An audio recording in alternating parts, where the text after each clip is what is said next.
बिस्मिल्लाहिर्रहमानिर्रहीम। अस्सलाम वालेकुम दोस्तों, अज जरा मैं अपने घर च मौजूद हाँ। तो ये बाग सी है तकरीबन जरा असा कोई जगह ऐसी सेन वगैरह जरिए असा लाया उतना बाग।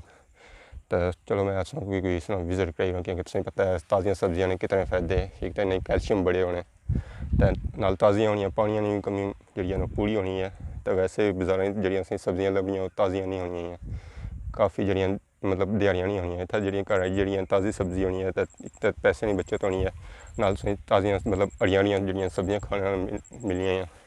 तो इत्थै कि मर्चां दे बूह्टे लगे दे, एह् पालक वगैरह, तो कि इधर जड़ियां पिच्छे भिंडियां वगैरह लगी हुई। बाकी जरा अस जरा सब्जियां दस्सने आं, बाकी मतलब बैक कैमरे नाल दस्सां तुसेंगी कोलूं बिल्कुल करीब सूं। तो जरा तकसो तुसेंगी जरा ये सब्जियां खाने दा दिल करसी है कि जरा असां भी खां। तो असां तकरीबन सब्जियां ओह् लाइयां होन तकरीबन जड़ियां रोज़मर्रा मतलब अंडी हर अंडी च इस्तेमाल होनियां। तकरीबन भिंडी होई गेई, दूसरी मर्च, धनिया जड़ी है ना, उस तो बाद टमाटर, एह् तकरीबन हर अंडी च जरा ना इस्तेमाल होने। एह् असां मतलब ज़्यादा कोई लाए दे तकरीबन जरा अपने घर जरा असां छोटा सा बाग है उसी च। तो बाकी तुसेंगी दस्सने आं बाकी बैक कैमरे नाल। जी दोस्तों, ये धनिया तो तुसें जरा नज़र रखना पे, ये उसने पर फुल लगे हुए जेह्ड़े तुसें नज़र रखने पे इस वाइट च। अग्गें टमाटर जेह्ड़े लम्मे पे कोई कोशिश कीती सी इ'नें टेकां देने वगैरह, कि टमाटर काफ़ी मकदार च लगे माशाल्लाह। तो तुसें नज़र रखना पे टमाटरां गी जेह्ड़ियां टेकां दित्तियां नाल इसने बधा है ताकि टमाटर बूह्टा नीचा गिरी जाए, टमाटर बूह्टा ज़ाया हो जाना क्योंकि इसमें फल लगा हुआ है। तो बाकी तुसेंगी चेक करासां कि कच्चे टमाटर ही ज़्यादा, तो तुसेंगी पक्के हुए टमाटर नाल चेक करासां कि ओह् भी नाल लगे हुए जेह्ड़े ज़्यादा जेह्ड़ा अंडी च इस्तेमाल होने। तुसें नज़र रखने पे रेड च एह् है पक्का टमाटर। अजय एक दिन इसी चाहिए और पकने की क्योंकि उस तरह से फुल रेड नहीं जाया फिर भी अंडी च चली जाना है। बाकी ये सुनिए पर नज़र रखना उसी है, ये भी सही जब फुल नहीं पके टमाटर क्योंकि नहीं एक दो दिहाड़ी चाहिए टमाटरों की पर अंडी च इस्तेमाल हो जाने सन। यह गया जरा कि कच्चे टमाटर नज़र रखने पे नाल फुल वगैरह लगे हुए हैं। यह है बूटा बैंगना कि इस वेला इस बारी जो भुंडी काफ़ी पई है, पत्तर नज़र रखने सुन भुंडियां खादे। बाकी ना छोटे बूटे इन्हें कि अस बधाया जरा ना टेका वगैरह कि बूटा नीचे ना गिरे ज़ाया ना हो जाए। ये बैंगन वगैरह सही नज़र रखने पे है, ये जो बिल्कुल जीव नाल टेके हुए है। यह बैंगन बूटा भुंडी सारी भुन लगी है, बूटे काफ़ी ना ज़ाया हुए। तो इस अपनों भी दसा इसी अपना बूटा है बैंगना उपर पत्तर ठीक ही है। यह है मर्चा बूटा, जी मर्च का बूटा भी छोटा सा ही है पर इसमें मर्च ना लगी है काफ़ी कत्था तक रोटी लम्मी मर्च लगी है, सही नज़र अच्छी पी उसी है। ये जड़े मर्चा ने फुल जिस तरह अगे फिर डोडे वगैरह बनने नाल मर्च लगनी है। ये सिंगल सिंगल बूटे छोटे छोटे बूटे पर ना जब फल लगना माशाल्लाह बहुत ही अच्छा लगना है क्योंकि बीज अच्छा हुआ है तो फल भी अच्छा ही लगना है। ऐसा तक ही सकने फुल जेह्ड़े लगे हुए। ये भी एक और मर्चां का बूटा है, काफ़ी जी मतलब मर्चां जड़ियाँ बड़िया बड़िया मर्चां बूटे जिन्हें मर्चां लगियां कुछ होने जिन्हें छोटे लगने। ये है जरा कद्दुआं का बूटा है या कद्दू तो वगैरह नहीं लगे ना, फुल वगैरह नज़र रखने पे छोटे छोटे कुछ लगे हुए बूटे।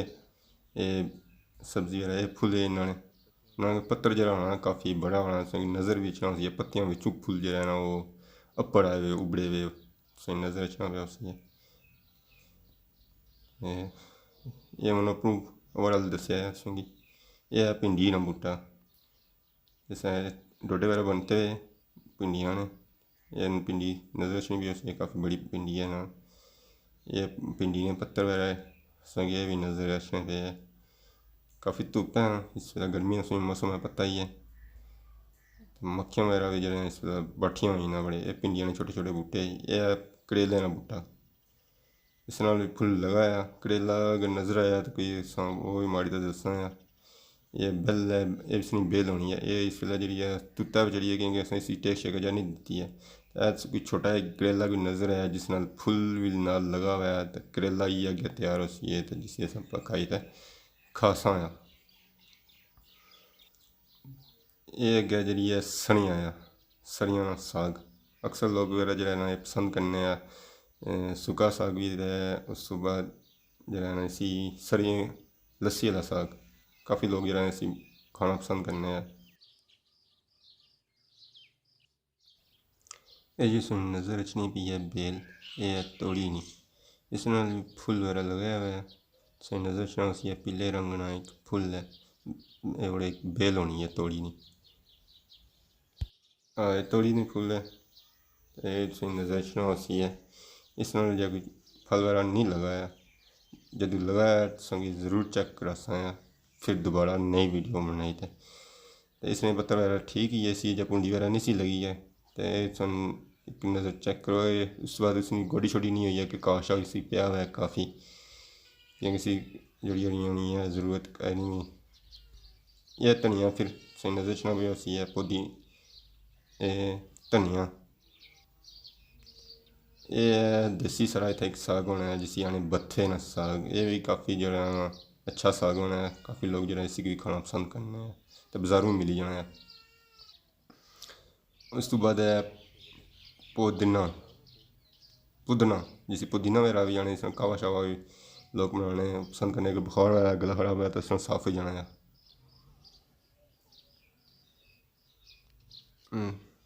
ये है शिमला मिर्च का एक बूटा है, ये थोड़ा ज़ख्मी हो गया सी, इसी भी लगी हुई है मिर्च वगैरह, शिमला मिर्च जिसे डोडा डोडा मिर्च भी आखने हैं। ये सही नज़र नहीं उसी ये जी असी वीडियो सी मतलब जी सब्जियां जी घर लिया जी दसियां तो बिल्कुल करीब सू दसियां ही तो तुम अपने घर जो सब्जियां लाओ तो और जो ताज़ियां सब्जियां खाओ तो सब्जियां वैसे भी फायदे, तो गोश्त वगैरह तो असं जो फार्मी लभना चुच्चा ही लभना तो चुच्चे घट खाओ तो सब्जियां खाओ। तो इतनी वीडियो है यकीन तुम पसंद आई उसी है तो इस नाल असां चाहसां इजाज़त, खुदा हाफिज़।